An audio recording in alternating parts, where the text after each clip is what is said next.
What are you doing? Are you social mediaing? Yeah. Anyway. Alright, okay. Okay, are we in? Are we on? Are you going to hit me again? Please don't.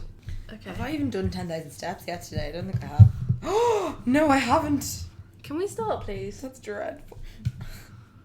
Well, we had started a while ago, but then your laptop wasn't working. So here we are again. Do we sound good? Yeah, I sound alright. Hello everyone, welcome to Lay It Out, the No Bullshit Science podcast. With extra bullshit. I'm at... Do it, go with that. Go with that. Say I'm Alice. Say it. Say I'm Alice. Why did I want to say that? Because you want to be me. Let's start again. Clearly. Right. No, let's do it where you say I'm Alice and I'm Curie. No, this is... We'll see if anyone notices. It's not funny anymore. Okay, fine. Hello everyone, welcome to Lay It Out, the No Bullshit Science podcast. With extra bullshit. I'm Curie. And I'm Alice. Are you sure? And she's the Melza. Woo! We almost just nearly swapped names there because Curie for some We should reason. just leave that in. That should be our intro. It probably will be. Yeah, just leave the whole thing But now in. you're wrecking it because you're like, leave it in. Sorry, leave it in. I said I would. Okay. I wanted to talk about something today. What? So I was watching this. So Dan on Instagram DM'd me this video from those meme Instagram pages. Dan, your boyfriend? Yeah. Oh, yeah. And it was. It might not be that funny when I say it on Lana. But anyway, you know it's going to be bad whenever somebody already apologises for the joke before they've told. But basically, there was two guys that were in a car and they were quite clearly stoned or something. And in the meme. Yeah. So it's just a video. You know, then people have been recording videos of people talking and then just uploading and they say something funny. Right. Anyway, so then one of the guys was like, oh, guys, I just realised that, when a mosquito bites you, it sucks your blood. So then technically it's got your DNA. So then if the mosquito has a baby, you're now this mosquito's baby daddy. Right? And then this other guy in the car was like, okay, that's cool, but listen to this. When you tuck your shirt into your trousers, you're tucking your shirt into your trousers. But if you have your shirt outside of your trousers, are you tucking your trousers into your shirt? Blew my mind. That's so shit. I know, I'm sorry. No. It's funny though, the video's funny. I think the mosquito part was funnier than the trousers. No, but I didn't really get that. Because he's saying, if you put your shirt in your trousers, you're tucking your shirt into your trousers, right? You're tucking it in. Yeah. So if your shirt's not tucked in, are you tucking your trousers under your shirt? No, because you don't tuck your No, trousers. I know! Moving on. I've got a cold, so if I'm really nasal this episode, I'm really sorry. Do you have a cold? Yeah. Everyone has a cold at the I know. moment. The world is sick. Yeah, I'm actually, tonight I feel pretty good. Also, I think a lot of people have sad. Oh yeah, for sure. It's so great. It's hitting everyone. It's awful. Also, London's weather is especially bad. Oh my god, so I was at home at the weekend and the weather's actually better in Dublin than it was in London, which never happens. Was it blue skies? Yeah, and it was kind of sunny. It wasn't warm. I genuinely can't remember the last time we had a day where it didn't rain, at least for half of the day. Yeah, it's rained a lot here. Yeah. Is it still Storm Lorenzo or whatever it was? Was it Lorenzo? Lawrence? I don't know. It was one of them. Do you guys not name your storms? You do, don't you? Yeah. Yeah, it was like Lorenzo or something. I don't know, Jamalza, what was the last storm called? This is your job! How are you? I'm fine. Are you sure? Yeah, I'm grand. You're in a bit of a weird mood today, actually. No, I'm just particularly cranky with you. It's because I went to the gym and in the afternoon, which I'd never really done before, and was actually really pleasant because I went at 12 and it was really quiet. Why do you think I do it all the time? Yeah, it's actually a really good idea. So I went. Only thing I didn't like is I already had makeup on. Yeah. You know what I mean? I felt a bit gross. Anyway, so went to the gym, great. Leave the gym, great. All I need to do is stroll across the road to have my lunch. No. Curie texts me and is like, would you mind going getting me a falafel wrap? So being the great friend that I am, I go to get her a falafel wrap, which is like a 5-minute walk away. And then the falafel man was so busy. He took away his free samples because he was so busy. And then his card machine broke, so I had to go and withdraw cash from the station. All to get Curie's falafel wrap. Meanwhile, I'm wasting away of hunger. Okay, but I just like So I gave Curie extra sauce today. There's been a lot of sauce. So you have been very sassy. I have, haven't I? Yeah. But also... More saucy than I normally am. Just to say that, to make up for it, I did prepare your lunch for you. Which involved, I literally... Yeah, but I had to buy and walk around and get all the pieces of your lunch. You said you wanted half your soup. I literally put the bowl on the scale and I weighed out half of your soup because I was like, I can't get this wrong. And then I toasted your pita to fucking perfection. It was a bit overdone. And I went and bought the McDonald's tonight. Yeah, but you were doing that anyway. Anyway. I bought the sushi last week. Okay, let's move on. We're bickering like children now. I feel like this is not entertaining to listen to. Probably not. No. Sorry. Apologies. I ran a 10k on Sunday. Oh yeah, Yeah. we didn't talk about that. Yeah, if anyone knows me, I fucking hate cardio and all sorts of running. And it's not something that I do. But then, actually, our guest made me sign up to this 10k because she is also not a runner, and she was like, oh yeah, I want to get better at running, I'm doing this 10k, you should do it with me. So I was like, alright, well, if you're gonna do it because you're not a runner, I'm gonna do it as well. And guess who fucking bailed? Yeah, sorry about that. No. Guess who bailed, and guess who did run it? Me. And I was actually really proud of myself. Yeah, you were great. Yeah. Especially considering the most you'd run before you did it was like 4k. It wasn't even that. I was concerned. I think it was 3k I'd run the most before You that. did great. Yeah. I set myself You're a very target good at pushing of... your mind to things. I set myself a target of 1 hour 15, and I finished it in 1 hour 8. Go me. Pat on the back. Which I know is quite slow for people who actually run, but, you know, I was proud I of actually myself. don't think it's that slow. And I didn't stop, which I was really proud of myself for. Which is, yeah. Yeah. You smashed And it. then Alice is running a 10k tomorrow. It's all about the running. It's just so much running. Running away from our problems. Anyway, moving on. Anything else to tell the listeners? I don't think I really do. Have we recorded since I've been on holiday? Probably not, but I went on I've heard holiday. about that enough now. I don't hear more. I went on holiday. I was kind of on holiday too. It was to Lake Como. It was great. Highly recommend. I was in Ireland. I don't think going home counts as a holiday. No, it doesn't. It's more stressful. It is, yeah. Yeah. Good. Well, let's bring in our guest then. It's good to know we're still interesting anyway. Yeah. I don't know, my life... Listen, guys, I've learnt a very important lesson from going on holiday this time. And it was that if you are deep in the hole of depression of life and you hate everything, go on holiday because you might just actually be burnt out, which was the case for me. There you go. I've come back in a much more positive mindset.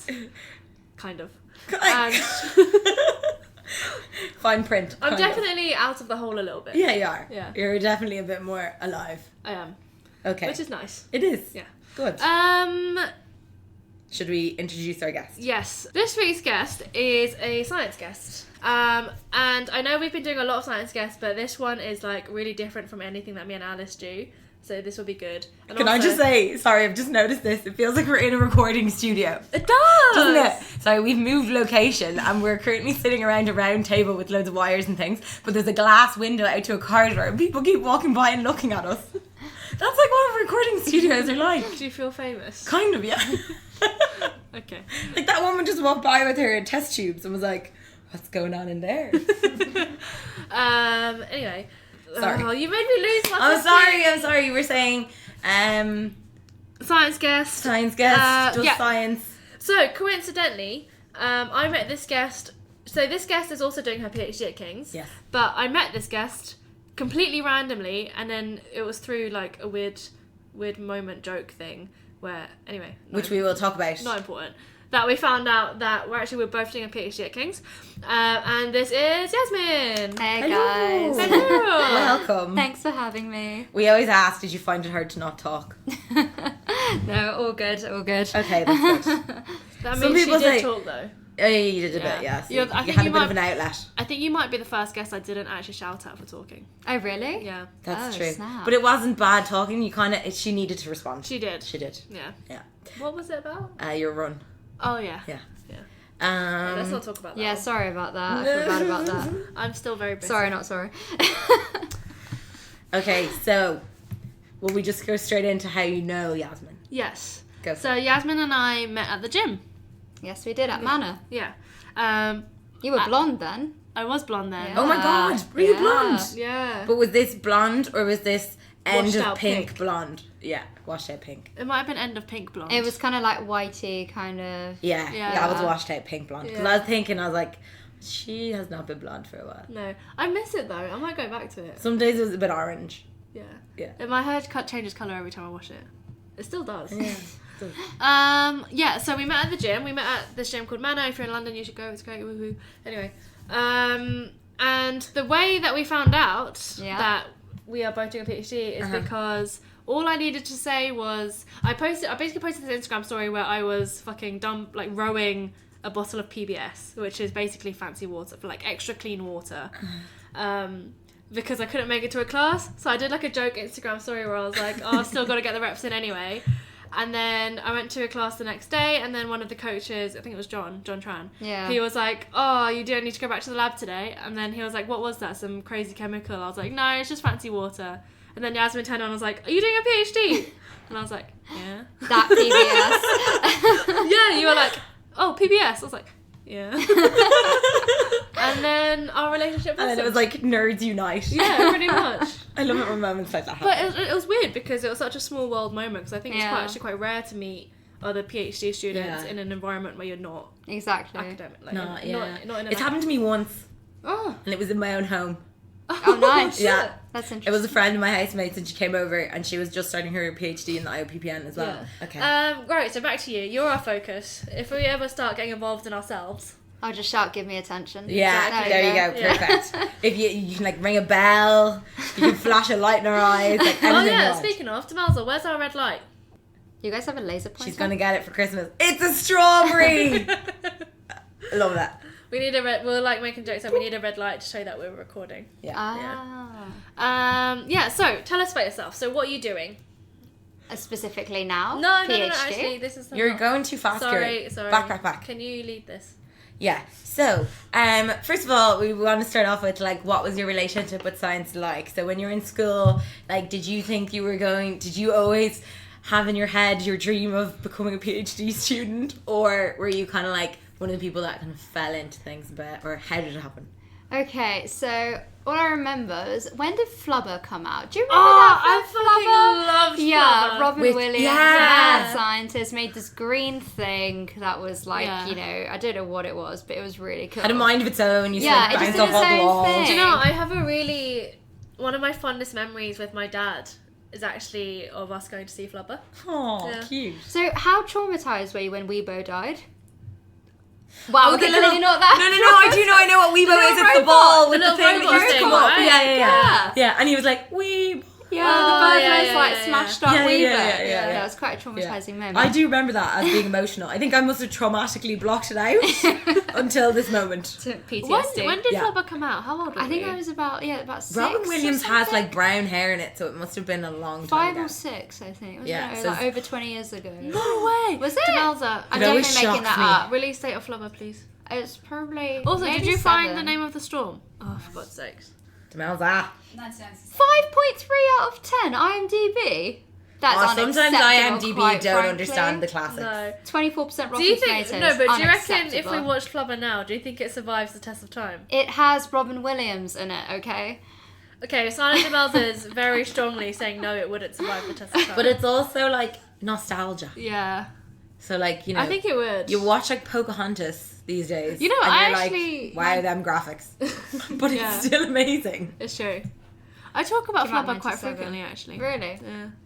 It came out in 97, so yeah, I was 5 in 97. I was also 5. I was 6. Well, I was... 5. No. 97. You were 5. I was 5. Yeah. So I watched that.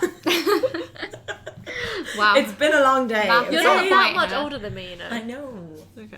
Were you born in 92? Yes. Oh, okay, sorry. I'm 92 as well. Yeah. Oh, cute. Demelza's the old one here. Okay, let's back on track. Now. Yeah, Flubber, great. Yeah, so I I loved it, and then I found all that kind of sciencey stuff really kind of cool because, like, what is it? Robin Williams had all these cool like little contraptions and Yeah. potions, very like, you know, cartoonesque. Uh-huh. So I got one of those chemistry kit things for that Christmas that Yeah. year. Yeah. And I fell in love with it. I poured shit together, turned blue, turned yellow, turned green. It was absolutely amazing. And then from that moment on, I knew I wanted to do some chemistry shit without knowing it was chemistry because we were only like 7 at the time or something like that. 5, whatever we said. Yeah, and then I realised I wanted to kind of do the sciencey shit, and then I just remember, like, we had a huge project when we were in year 6, and I absolutely smashed it. I got 3 red stars. If you don't know what that is like, you know, do you remember, like, you were in the houses in school? And Yeah. you had, like, Yeah. merits and shit like that. Yeah. Yeah, so I remember that was, like, my proudest moment in primary school, getting Aw. 3 red stars for that biology project or science project, whatever. That and winning egg and spoon race as well. Oh, Kindergarten, nice. that was a proud moment for me. And then moving on to secondary school, I had a really, really horrendous chemistry teacher, and that kind of just threw everything out the window. But I knew I still wanted to do science, and I don't know about you guys, but are you under this illusion that if you like science in secondary school, you can only do medicine? Oh yeah, we talk about this all the time. It's ridiculous. Yeah. It's absolute bullshit. It's like there's only like 4 career streams. There's law, there's medicine, there's engineering, and there's banking. I feel like there's only those 4, like when you're in high school and you're picking your A levels. But so I really knew that no matter what, I loved biology and chemistry. I couldn't stand physics, but to make my Middle Eastern parents happy, I took all 3 sciences for GCSE. And then A level I picked biology and chemistry, and I thought maybe I'll apply for medicine. But then when I saw the BMAT, I thought, fuck that. So I bailed on the idea, and then I went in with this thinking that I'll do a biochemistry degree, and then I'll apply for medicine after. Thought about biomed, but realistically, no offense to those who've done biomed, it's always known as like the medical school failure degree. Hi. So- Yeah, me Sorry. too. No, in fact, mine wasn't even the medical school failure degree. Mine was the biomed failure degree. Oh God. Wait, okay. what? So what did you do? Healthcare science. Wow, that is quite. Yeah. No offense. So I went to uni through clearing. Mine was. Did I you? Yeah. Maybe I don't should know do a what that story. is. Maybe I should do my story, because my story is all about how you can fuck around at school and uni and still be okay. Oh my God! Next time we can't have a guest. We should should just do both that. tell our stories. We should. Okay. Anyway, Anyway. Oh, back where to did the you go to uni? matter at Nottingham. hand. Where? Nottingham. Nottingham. You got in through clearing. Yeah. Wow. That's cool. I went to a course called Human Health and Disease, which was kind of the biomed degree in the uni I went to. And the people who got medicine, we had lectures with them, and they used to call us purgatory. Oh. Nice. Yeah. So, that sounds great. Just to explain to you, clearing Yeah. is when you don't get the grades to go to any of your uni choices. Yeah. So then when unis have random spots available in courses, they put a list on.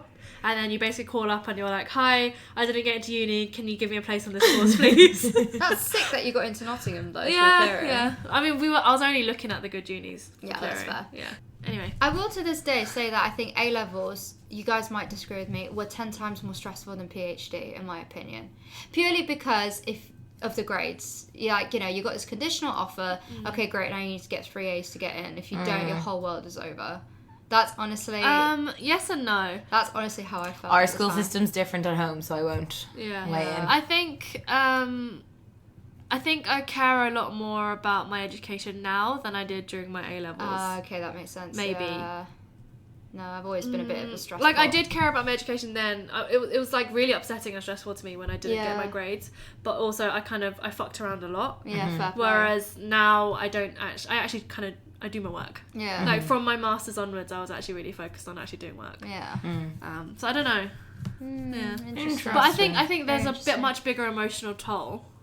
I don't know actually, because I think say the that we PhD's keep been having meltdowns. I think the PhD's been the most stressful experience of my life. Indeed. So.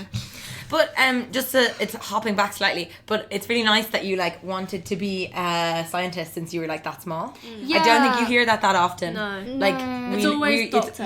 or it's like Vet. or it's kind of like, oh, I thought I was going to do this, and then I just got to the end and was like, oh, actually, I'll do science. Yeah. I mean, there was, actually, I left out one thing. So there was, when I was about 14, 15, I remember my first ever crush was this hot Dutch guy. He was beautiful. He was in my tennis camp in Spain. And everything he said it was like gold to me. And I was talking to him, because obviously, I had my summer love, who's my summer camp boyfriend. He went back to Holland and I went back to London. We were speaking on the phone pretty much every weekend. And I was interested in languages. So I speak Farsi and English, but I always picked up French and Spanish quite easily. I was basically fluent in French when I was 7. My mum bought me this computer game that the main character was a French mouse. And I was always playing it non-stop. And I went into school, apparently like after summer, I was just talking French non-stop. So I picked up French like that. So it's a fun way to get kids to learn languages. So I always knew I loved languages. I enjoyed Latin as well. So I went through this phase of thinking maybe I'll go to uni and do languages. Yeah, interesting. Yeah, and so French and Spanish, and then I thought maybe I could like try Russian as well, or something.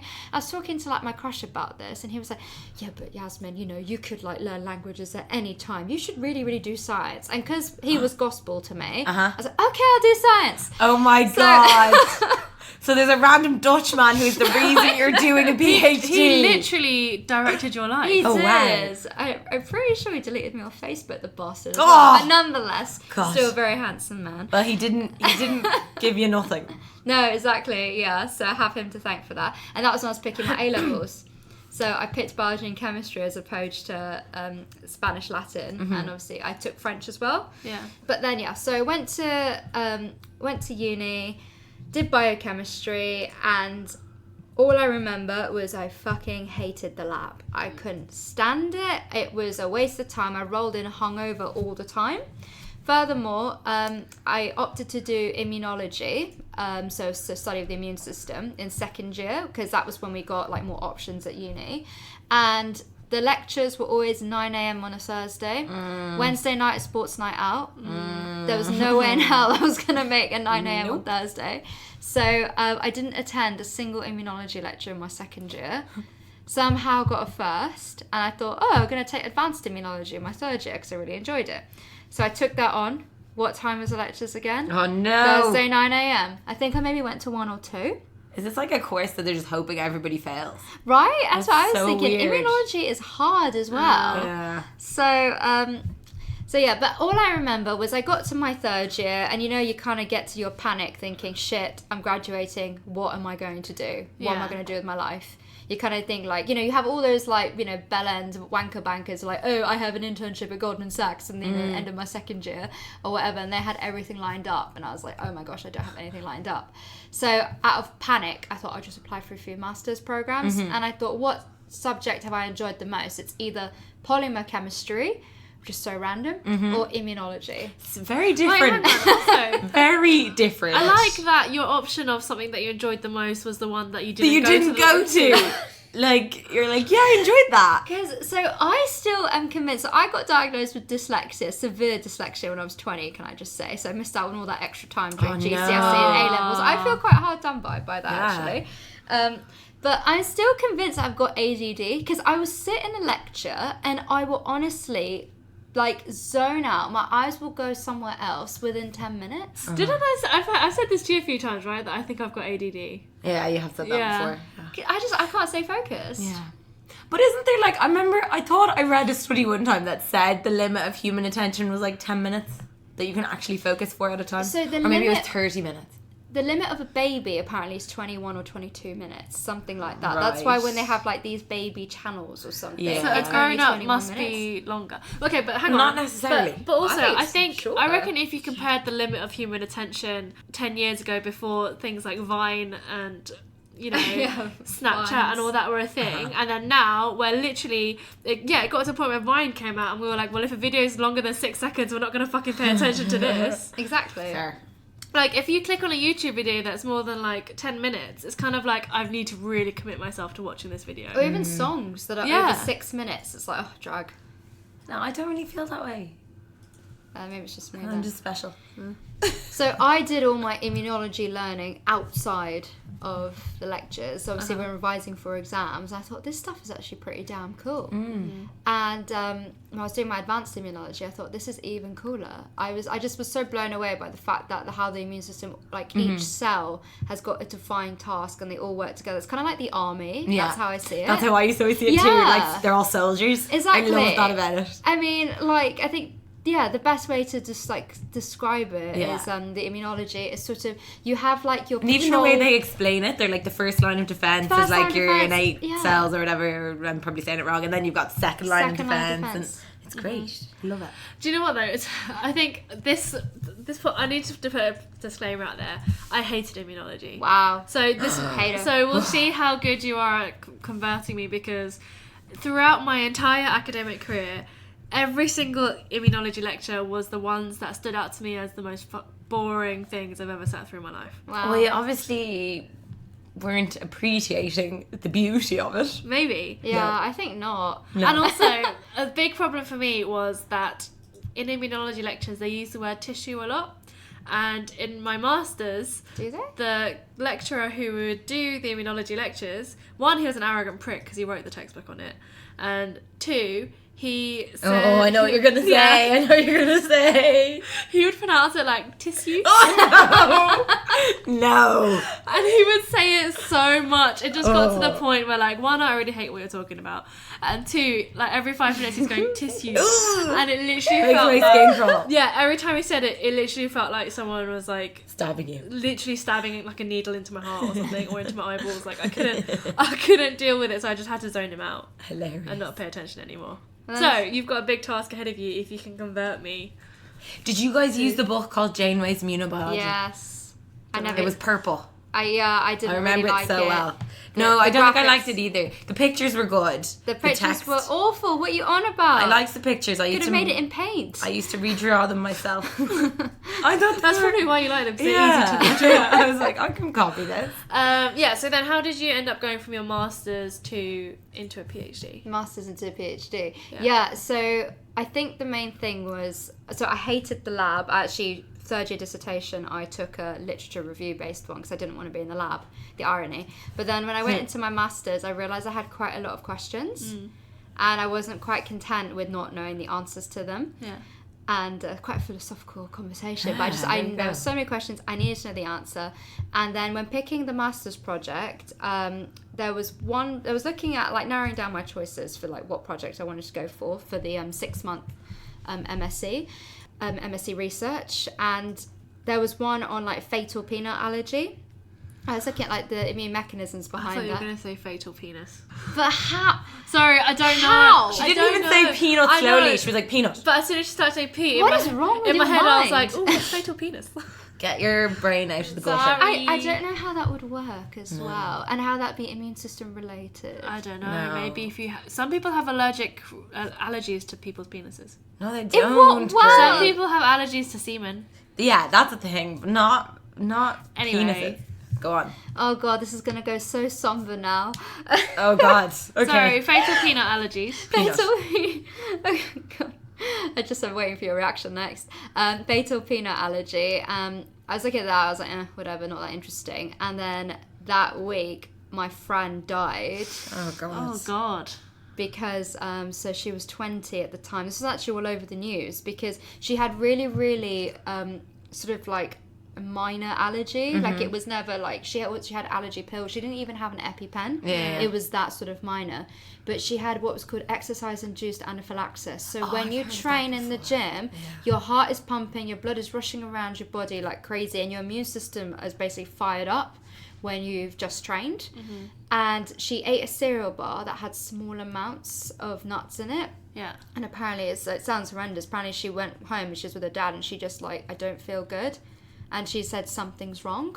And then she collapsed, apparently, when she said something's wrong. So she passed away. And yeah, it was quite a shock for all of us because it's like when you have that first sort of friend who's young, your age, like 20, who passes away. Yeah. Or 21. Anyways, and then that kind of spurred me to apply for that project. Yeah. And so I ended up doing a 6-month research project on, fatal peanut anaphylaxis and how you have people like in airplanes, if there's even like, you know, smelling it, how can you drop dead from that? How does that mechanism work? So, I mean, in a way I have that situation to sort of, you know, that situation was what drove me to work hard in the lab. And I never would have been interested in the lab before. Yeah. And then I just knew that I really liked the sort of immunoregulation side of things. So like, how do you regulate and stop the immune system from going psycho over something safe like a peanut or something safe like grass pollen? Yeah. So, and then I realised, so that's basically what I wanted to go into. I thought I had a lot more questions. I think I really want to do a PhD. I want to do a PhD in something that's basically, calm the immune system down. Yeah. And then this project got advertised on organ transplant rejection. Yeah. And basically, the 2 professors that were running it, they're husband and wife, and they're like world famous for the stuff that they do.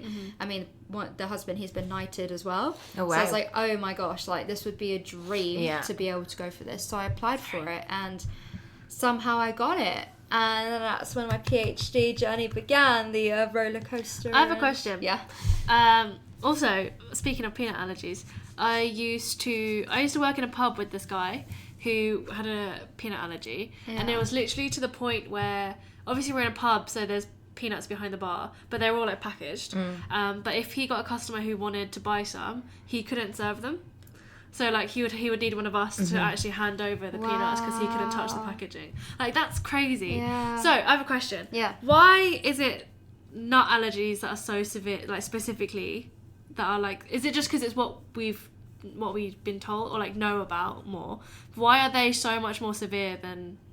Or why do they seem? Yeah, other allergies. Or are they? Basically? They're not. It's interesting because the actual protein structure of a peanut is similar to grass pollen. That's why a lot of people that have peanut allergy also have severe hay fever and actually also have eczema and asthma as well. That's interesting. Nice, Are you you're that? not I'm not allergic to allergic to peanuts though. Okay. Are you Yeah. somewhat sensitized? Do you get like an itchy throat sometimes? I itchy get my tongue? lips get like I there get this you like go. reaction. You've seen it before. Remember Yeah. sometimes I'm like, oh, my lips just gotten really swollen. Yeah. And like one little bit of my lip, and I don't know why. So you're sensitized. That means. Yeah, so you're sensitized to Potentially. peanut. So basically, the reason why is because egg allergy and milk allergy, usually babies grow out of that allergy. Yeah. For some weird reason, that's not the case with peanut, and that's why there are huge clinical trials going on right now on how to induce tolerance, basically, to peanut allergens. We don't know why it causes such a severe reaction. Yeah, it's an interesting one. It's just interesting how it's food-based that triggers the anaphylaxis, whereas you never have an aero allergen, like cat dust or hay fever, that will trigger anaphylaxis like that. Yeah. Also, this might be a stupid question. Is it peanuts specifically? Yes. Okay. Oh, well, I mean, there's different nuts as well, but the peanut is obviously made up of, like, different proteins that aren't recognised as the allergens. Yeah. And then I moved on to my PhD in organ transplant rejection. And here I am today with 2 weeks left in the lab and then calling it a day on my PhD. Oh wow! So what year did you start your PhD then? So I started in October 2016. Okay. And yeah, I'm wrapping up in the next 2 weeks. So I'm going to be out of the lab. Oh wow!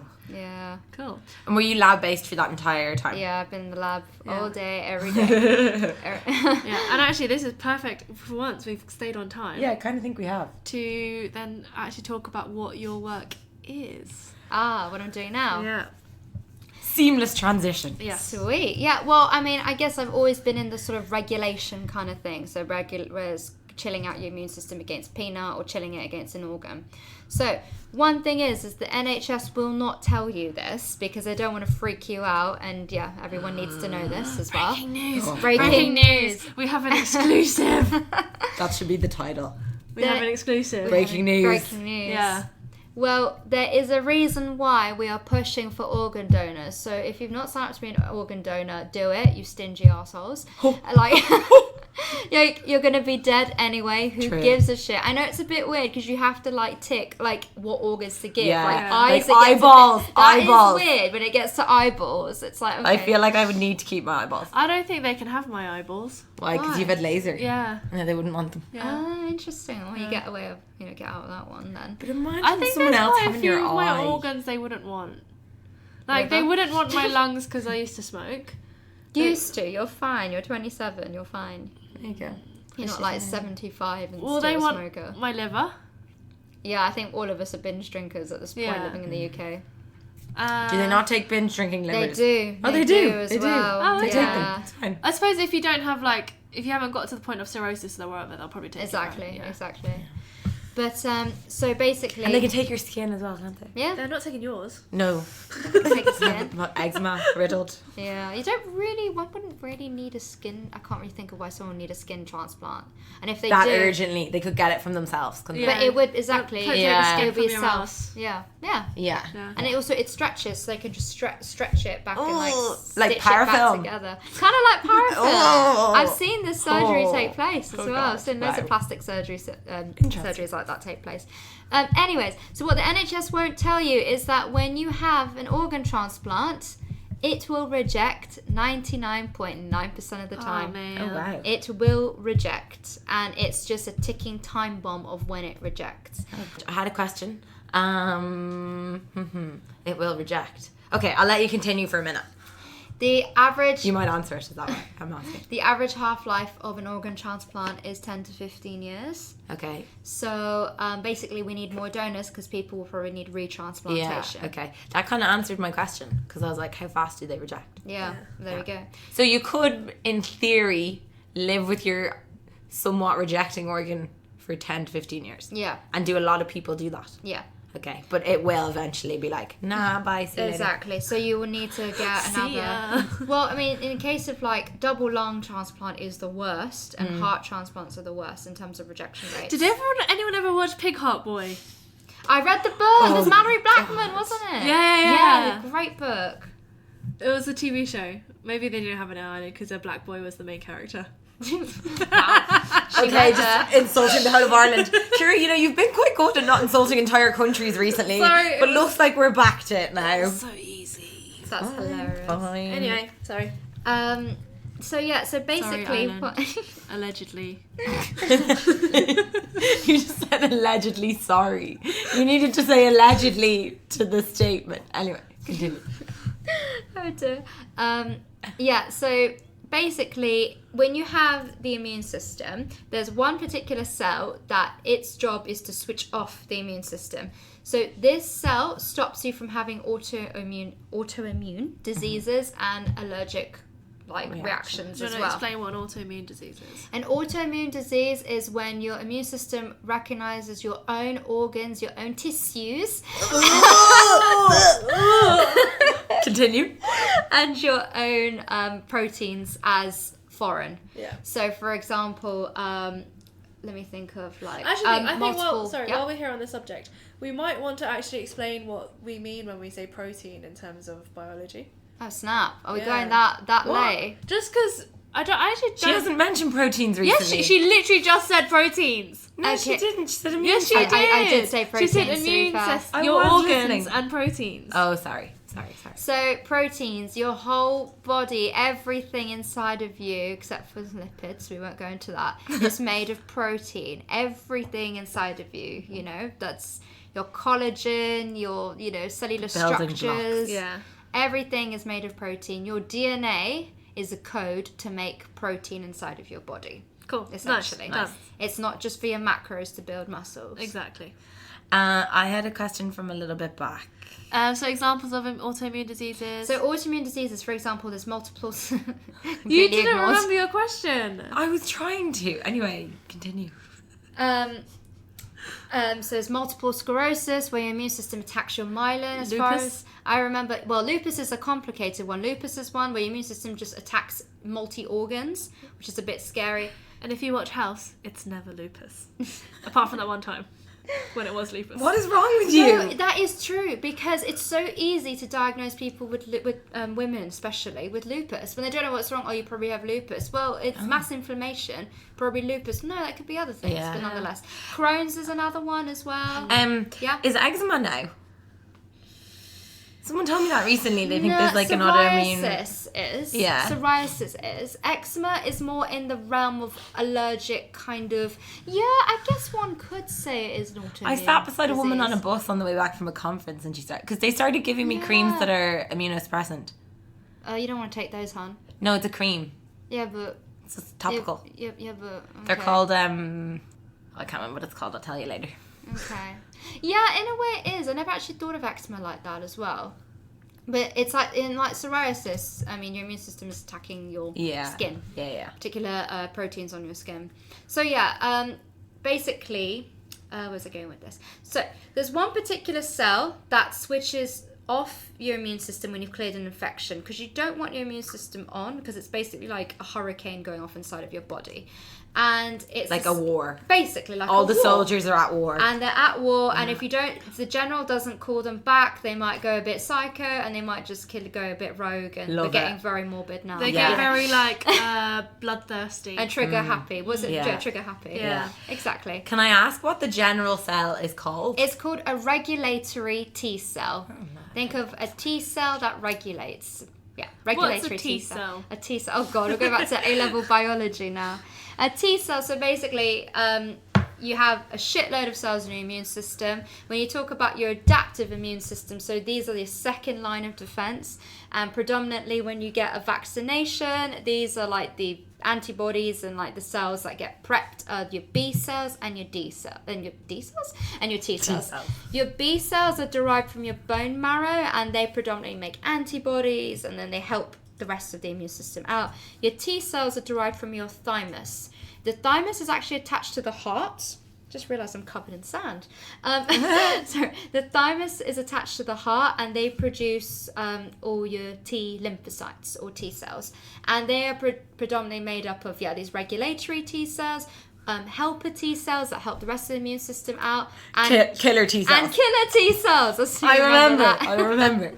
And killer T cells. And obviously killer, they go and predominantly function to kill. So my PhD looks at regulatory T cells, and a long time ago, my group had this idea, along with other groups, what if we could manipulate regulatory T cells? They function to switch off the immune system, right?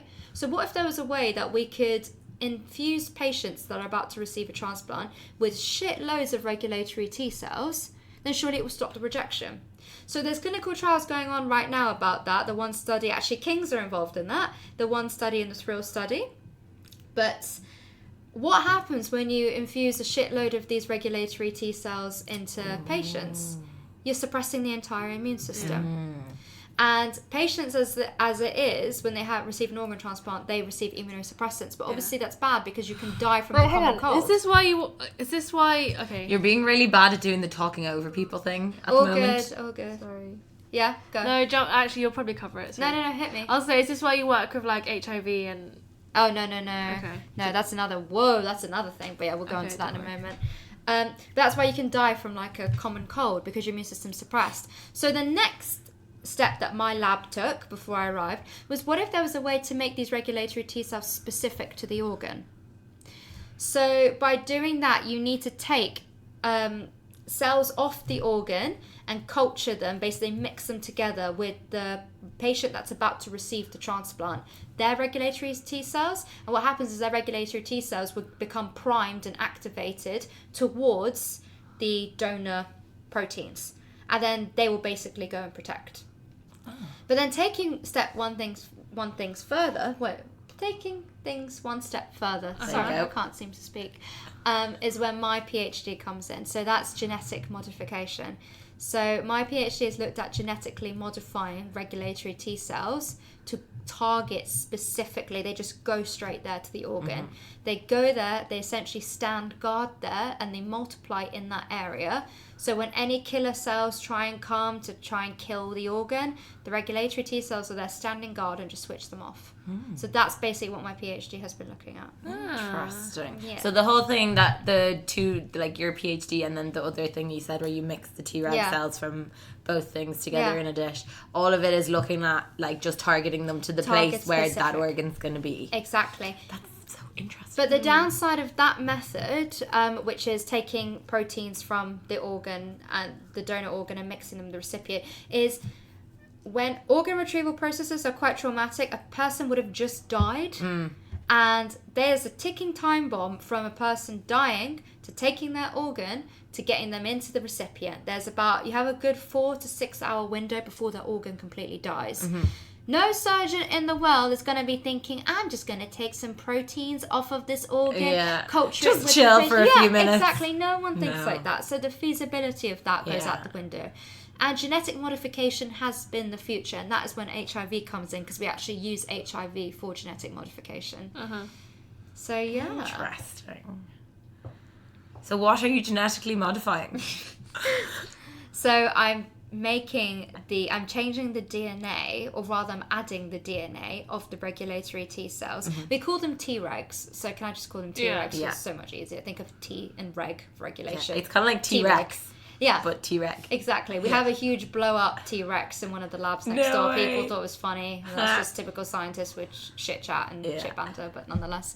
I like it when we all find ourselves funny. Like one day wasn't it me and you and Hayam, we were standing around and we just had an absolute laughing fit, and it was some sort of joke to do. No, it was some sort of joke about pipettes. But we found ourselves so funny. And then we all caught ourselves and we're like, we're laughing about pipettes. Oh, fuck. Oh, pipettes. So, yeah, we're making the T-Regs specific to the donor organ. And that is whatever protein that the donor is releasing. We basically genetically modify the T-Regs, regulatory T cells, to express a particular receptor that will target that particular protein. Okay, so it's the donor. You're using things from the donor? There's basically everyone has got a generic blood type. And we call it an MHC type as well. Everyone's got the whole population has got specific protein types as well. So we're targeting a proportion of those proteins, which 40% of the population express. Interesting. Because it's been found that in kidney transplant patients, the predominant reason for mismatch and rejection is due to this particular proteins being mismatched. Okay. So if we target that protein, then that will cover at least a proportion of the population. What are you doing? I'm posting on our social media. Curie is Instagramming. Am I that That's boring my that you're job. Instagramming? I know, but you were really having a really good conversation. I didn't want to interrupt it. Okay. So you're clearly not interested in the immunology No, I am. yet. I am. Haven't got her keen yet. I must say, your project is interesting. It's alright. So, like, did you have to do, like, data collection? Were you like, getting organs from people? Or how does it work? How does... Like, where are you getting your, like, materials from? Well, this was already all set up by my lab previously, so we identified that was a protein that was mismatched. So is your main, like, human substance that you would work with blood? So what I do first of all is to extract the Tregs that I need, I take the Tregs from blood, so I get blood donors coming in whenever I schedule them to come in, and then I isolate the Tregs from there, and then I grow and expand them, and then that is when I infect them with a modified HIV. Oh, wow. That will insert the DNA into the cells. Okay. And then my cells will now have this additional DNA which will target the donor organ. Yeah. And that's the DNA you were saying that's in like 40% of people. Exactly. Ah, cool. So just to go into your methods a bit more Yeah. deep, because I think it's one of those concepts, especially cell work, is quite difficult to get your head around if you're not used to talking about it or doing it. So for our listeners mainly, how would you isolate this one tiny specific cell type from someone's entire blood? Yeah, that's a good question. So how do we do that? Basically, how do I explain this? So different cells express different characteristics, let's just say. So think about, like, okay, we want to find Curie. How are we going to hone down to find Curie? We're going to start with, in the world, she'll be in the United Kingdom. Then we're going to hone further in and look at London. And then we're going to hone even further and look at Croydon or KCL. Okay, let's not give away too much. And then we're going to go to her house. We're going to go to... We just said her address. Yeah. Love that. So in the exact... Oh my goodness. So in the exact Also, same by the way, I way... don't actually live there. You don't live in Croydon? I don't live in Oh. Is it not... no. What is it? It's all where like IKEA and stuff is. Okay, fine. Continue. So in this... So we're honing in on KCL just to protect GDPR. GDPR. Oh, that damn thing. My identity from all our many fans who might come up to my house.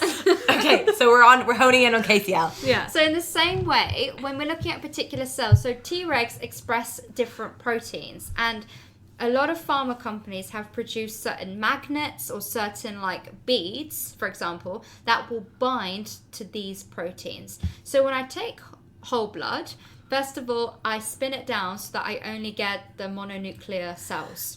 So every other, like plasma, serum, all that crap kind of disappears. What's a mononuclear cell? Oh my days. Okay, I'm just to sum it up, just basically the immune system cells. Yeah. So everything else is like chucked out, we don't care. So now we've got the immune system cells, that's great. And then the immune system, so Tregs are 10% of the proportion, I've got that right, haven't I, for my Viva? Yeah, 10% of the proportion of these overall helper T cells. So then we want to home in on the helper T cells, and we use they all express a particular characteristic, particular protein, and we use a bead that will just bind to all of those. And now, okay, we've got our T helpers, and then we've got to go into our Tregs. And so again, there's another bead that binds to another protein only expressed by Tregs. So you're narrowing it down, You narrowing keep it down, narrowing it down until eventually you've got your Tregs. And that's about a 2-3 hour, no, that's optimistic, about a 3-4 hour process to do in the lab. Cool. And you got your Tregs. Nice. Lovely. So then, okay, so you've isolated, you've honed in on these cells, you've exposed all their personal details to the whole of the internet. You've isolated these cells from the bloods, and then you get do your HIV. do your shit with them with the modified HIV. Oh no, you modify their DNA with the HIV. Yeah. How does that work? Yeah, so this is a very interesting point. Because whenever you post about HIV on Instagram, I'm sure you get a lot of people replying to you being like, what the fuck? Well, what are you doing working with HIV? Yeah. This is fascinating because, what's that stereotypical, like, hippie quote where all bad things turn out to work out for the best in the end? Mm-hmm. Something. You get what I'm trying to say. Like, all things end up working out no matter what, Everything happens for a reason. No, not that. It's more like whatever. You know what I'm trying to say. I don't know. What doesn't kill All you good makes you things stronger? come to an end. No. No. You know what I'm trying to say. Alice, it's a positive quote, and you keep talking about like bad things. Like basically, Sorry. no matter what, things have a habit of working out. Okay. Essentially, Okay, things cool. always end up working out for the best. Yeah. Right? Like you were upset because of the whole clearing situation, and now look, you're doing a PhD at KCL. Started from the bottom, now you're here. Is that really the best? Anyway, let's not talk. We won't get into that. We only have 1 minute left. Oh shit. No, not really. No, don't worry. Okay. And so basically it's interesting because HIV is genius. If you wanted to be a virus, you'd want to be HIV. Ooh. It completely hijacks the entire immune system, and it mutates every single day.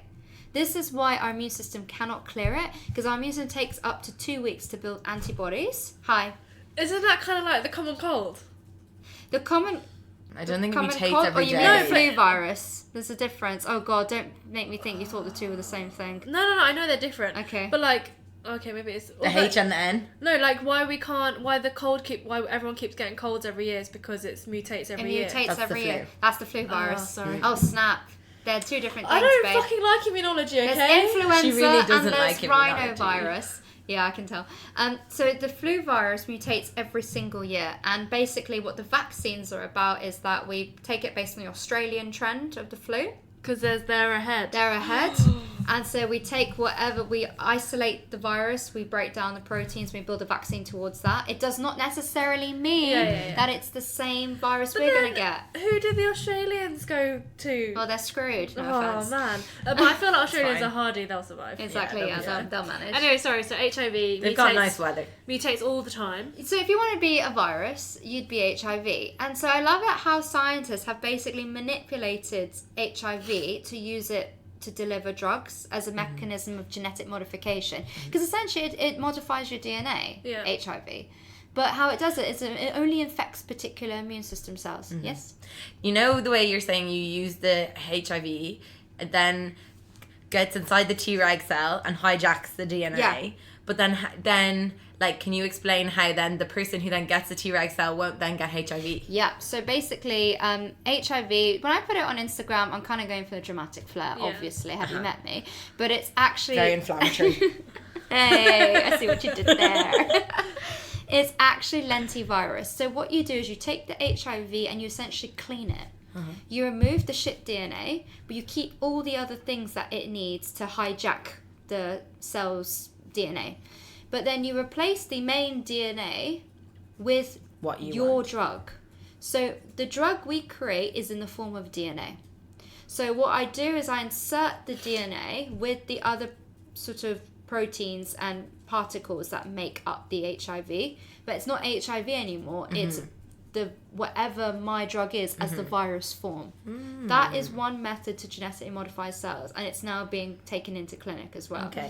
So in simple terms, you remove the part that like makes people sick. Yeah. And then you add your drug instead. Yeah. and then that goes in. So then the HIV goes in and it Yeah. does its DNA modifying bullshit. Yeah. And then you can kind of manipulate these other cells to do what you want, basically. Yeah. That's so interesting. It's very cool. It is. I mean, there's And you said you hated immunology. how cool is that? No, do you know why I hated immunology, right? Because, well, Tissue. the tissues Yeah. guy. But before I think that's that, the whole reason why it's she because hates that. it'd be shit like, it's not, I honestly don't think it's taught very well a lot of the time. Yeah. Because you're just there and they're like, oh, you know, fucking, like, I'll never forget, I went to a lot of my undergrad exams were multiple choice, and in the immunology exam, like, the questions would be like, which immunoglobulin, blah, blah, blah, blah, and then it's like IGF, IgE, IG, There is no IgG, IGF. whatever. IGF is something else. Yeah. IGF is a thing. but it's IGF not. is my thing. Insulin growth It's factor? part of my thing, yeah. It's like the main aging thing. Yeah. So, or whatever. And it's kind of like, I remember just sitting there being like, this is fucking bullshit, let me just pick. Anyway, I just never liked it. Such a shame. I've never liked it. Yeah. I love it. I do But- quite enjoy it. Yeah. That's so interesting. Anyway, yeah, but your project is actually genuinely really cool. I think so. And like, okay, spoiler, have you found anything? It's interesting. Are you allowed to say? I am allowed to say I haven't published it yet, but it's Okay. fine because I'm only talking in lay terms anyway. So I don't know if you've heard of CAR T cells, and maybe people who are listening have heard about it as well, because this is the new drug that's basically curing cancer. It's now been approved on the NHS by I think was it Novartis, I think.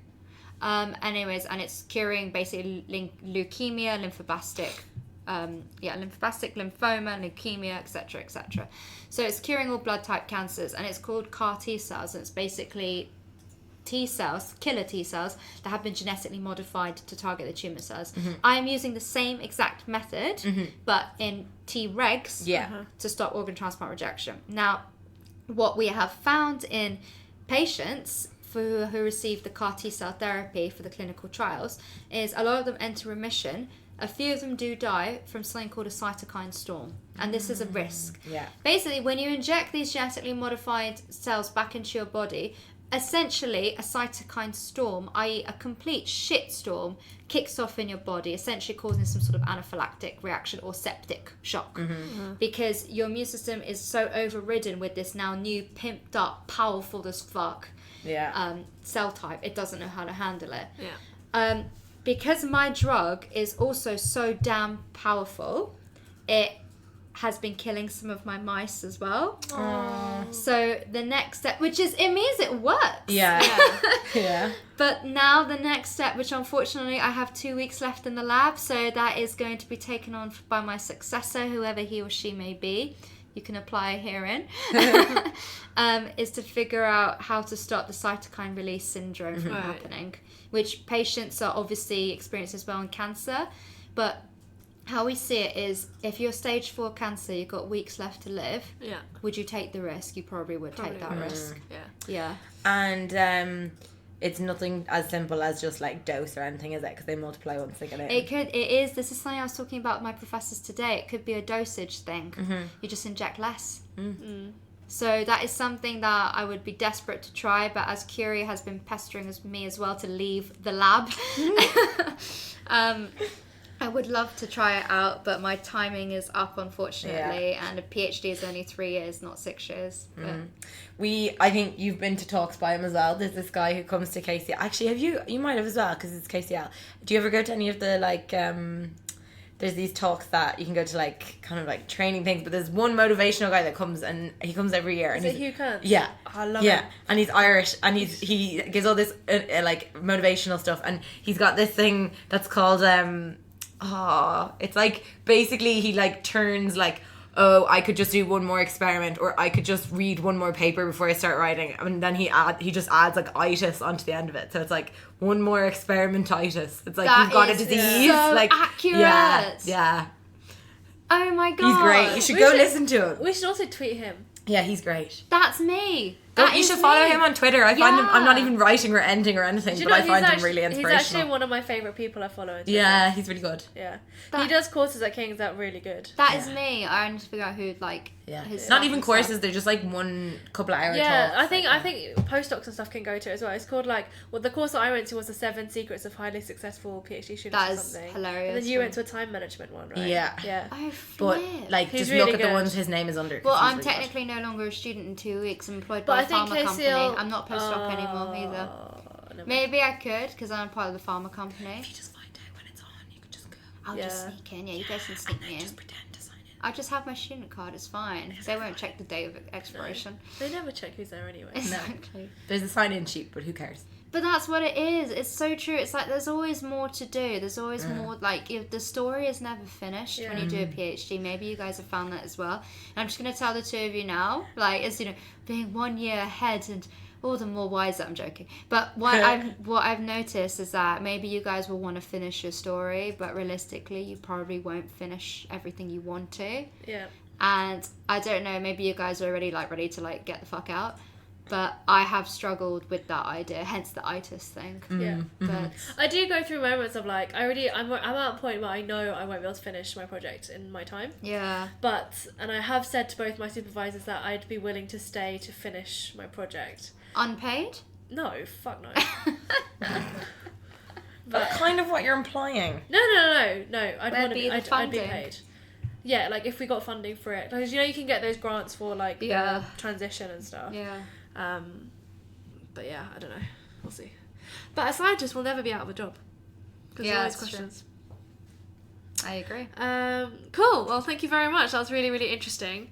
I think you've made me enjoy this immunology lecture. Yeah. Yeah. Good. I thoroughly enjoyed it, but I knew I was going to. Yeah. Good. No, do you know what else as well? It's because I like the fact that yours has that human clinical aspect, whereas in Yeah. lectures they don't do that. No, exactly. Yeah, it's Yeah. translational, isn't it? Silent Demelza, do you have any questions for our science guest? Oh, this is a good segment. Yeah. I like if she's this. been paying attention. Wow, rude. She has not been paying attention. Classic silent. Maybe Demelza. next time we could try this again. Maybe this is a good way to force her to pay attention. Love it. Working. Okay, fine. Yeah, so thank you very much for explaining that. I think that your PhD project is super interesting and obviously super important. I am an organ donor. Good. Are you an organ I'm donor? not, but I will be. Good. Is Silent Demelza an organ donor? Good. Isn't it opt out now? It will be opt out, Okay. which is good. Oh, that's good. Yeah. Question. Hi. Sorry, I shouted really loudly there. According to our recording, you didn't. It's okay. Okay. I had jaundice when I was a baby. Someone told me I can't give my organs if that's the case. Is that true? Who told you that? I How's don't your liver know. now? How are Read your it on the enzyme levels now? grapevine. I think they're okay. How's your blood test results? They're normally fine. You should know this. You've had so many screenings. I do have a lot of blood tests. I think they're fine. But honestly, at this point, we're hustling for organ donors. all organs. That people will even take like. Everything. Well, there were these scandals about like livers being transplanted that had tumors on them, Oh wow. and then the patient ended up having cancer. Yeah, that's mate. But They take anything. Hang on. Interesting moral dilemma then. If you were dying of something, and if you had a cancerous transplant, it would give you an extra 2 years of life, but you're now dealing with cancer. And chemotherapy and all Yeah. that. Now Yeah. your quality Yeah. of life is significantly reduced though, so probably not.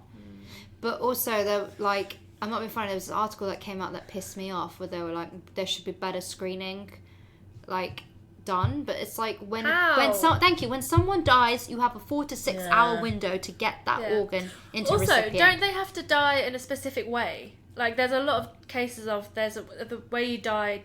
You basically need to have brain damage pretty much straight away for your organs to be usable. Yeah. Yeah. Interesting. So basically, if you see someone dying on the road, just go and smash their head Just in. leave them. I know, it's that whole thing. It's like, well, do you leave them? Do you just sit and wait? Or do you try and save them? Yeah. Deep. Obviously save them. Okay, so I think we'll end it there now before we get any darker. Before this ends up actually being like a criminal thing. Before we all get investigated by the police. Yeah. So, thank you so much for coming on Thank you. for that riveting discussion. Yeah, that was Such actually really good. discussion. I'm glad I finally know actually what your PhD is. Yeah. super Because interesting. I've only we've had brief chats about it, or I've seen your Instagram Yeah. stuff. That's what's nice about this. You get to like really grill people. Yeah. Love that. So yeah, thank you so much for coming. Thank you so much. Curie, Next. if you would like to. Oh yeah, no, hang on. Who else? Patch. Barley is doing great. She's got 2 new little shoots with little baby leaves, and they're really, really cute. Gabby is also doing great. Is this a plant? Yes. Yeah. Wow. Gabby on my desk at work is also doing great. In fact, she was growing so much that I've had to steal a trick from Demelza and stick a pencil in her soil to hold one of her things up because it was falling. Who else? McDonald's, we ate you today. Sponsor us. Nutrition. Health. Silent Demelza ate lots of stuff from Tesco. Sponsor us, Tesco. Please start this section. Yeah, this is kind of shit. You're just doing it a bit too long. Nobody wants to hear about your plants every week. Okay, so if you'd like Oh to my email god, us, hang on, says you. I haven't talked about my plants in ages. That's true. So if you'd like to follow us, you can do so on Instagram or Twitter at Layout Podcast. You can email us on layoutpodcast@gmail.com. And we will talk to you next Oh time. shit, yeah, 'cause we don't have a blog anymore. It's been ages. Okay, bye. Bye. Say bye. You can say Bye. Bye, bye, bye, bye. Hello. I'm a little bit tied up. That's kind of sexy.